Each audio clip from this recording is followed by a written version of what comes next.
ಗೀತಾ, ದುರ್ಗಾ, ಗೀತಾನ ಯಾಕೆ ಕರ್ಕೊಂಬಂದೆ? ಯಾಕಂದ್ರೆ ಪುಟ್ ಮೇಡಮ್ ಇವತ್ತು ನನ್ನ ಜೊತೆಲೆ ಮಲ್ಕೋತಾಳೆ.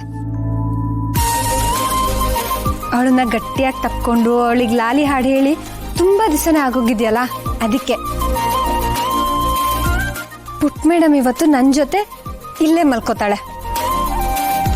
ನಾನ್ ರೆಡಿ. ದುರ್ಗಾ, ಇವ್ರು ಇಲ್ಲೇ ಮಲ್ಕೋತಾರ?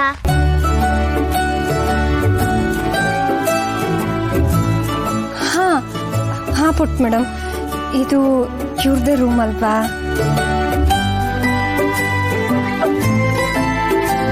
ದುರ್ಗಾ, ಹಾಗಾದ್ರೆ ನಾವು ನಮ್ಮ ರೂಮ್ಗೆ ಹೋಗೋಣ. ನೀನ್ ಯಾಕೆ ಮಲ್ಕೋತಿದ್ಯಾ?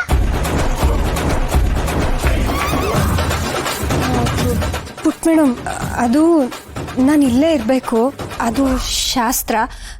ಅದು ಬಿಡು, ನಾನು ನಿನ್ನ ಯಾಕೆ ಇಲ್ಲಿ ಕರ್ಕೊಂಬಂದೆ ಗೊತ್ತಾ? ಯಾಕೆ? ಈ ರೂಮು ನಂಗೆ ಹೊಸದಲ್ವಾ, ನನಗೆ ತುಂಬ ಭಯ ಆಗುತ್ತೆ, ಅದಕ್ಕೆ ನಿನ್ನನ್ನು ಕರ್ಕೊಂಬಂದೆ. ಇವ್ರಿದಾರಲ್ಲ.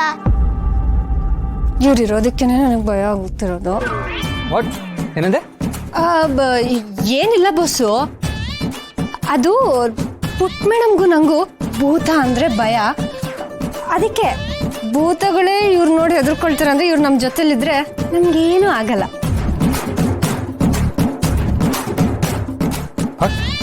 ದುರ್ಗಾ, ಏನಂದೆ?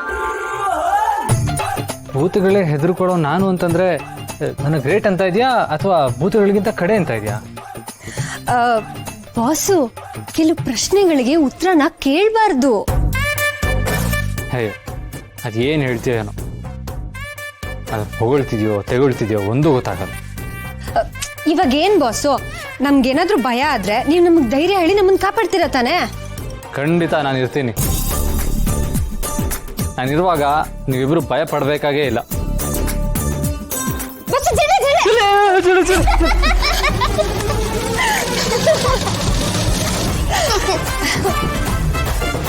ಬಾಸು, ಧೈರ್ಯ ತುಂಬಾ ಜಾಸ್ತಿನೇ ಇದೆ.